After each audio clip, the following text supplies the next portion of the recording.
Now to your health. Weight loss drugs are relatively new, with some on the market for 10 years now. Then social media skyrocketed them to fame about a year ago. Yeah, now these drugs are really hard to come by. Health reporter Haley Hernandez is here to explain the pros and the cons, and then the biggest hurdle to keep people from trying them. Haley. Yeah, so that sudden popularity has a lot of people skeptical, like maybe we don't have a lot of data.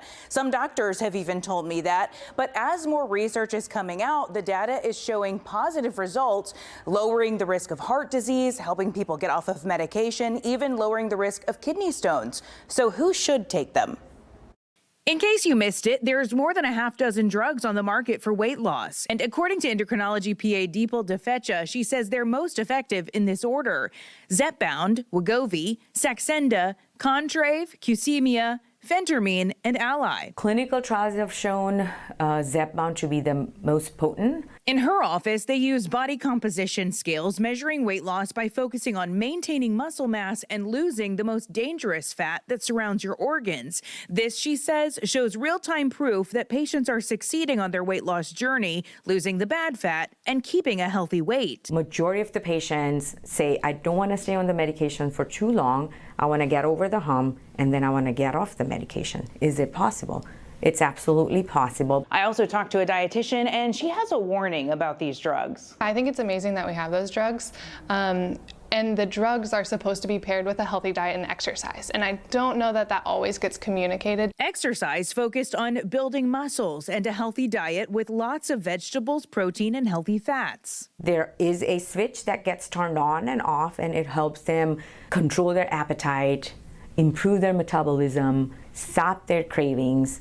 And the whole point of being on this medication is to train your brain. She's seeing an enormous amount of success. So what's the problem?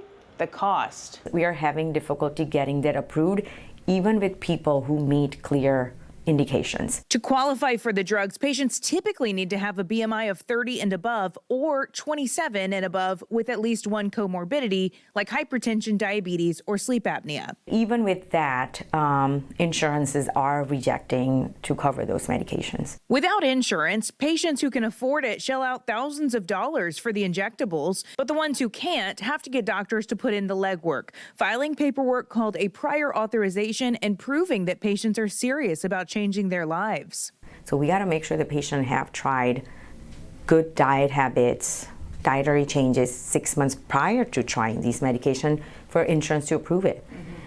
Insurance wants to know that your patient is being physically active and doing their part and getting up and moving around, and they're not just following, doing sedentary lifestyle. But even then, insurance can deny the claim. So for now, Defecha finds they have to be willing to find alternatives.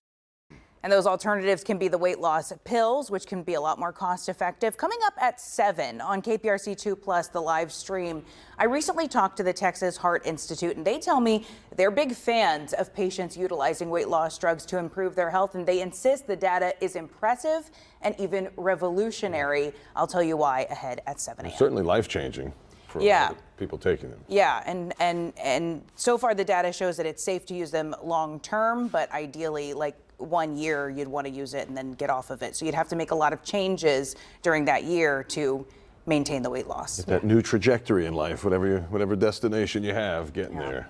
Yep. It's hard work, but you got to do it. All right, Haley, thank you.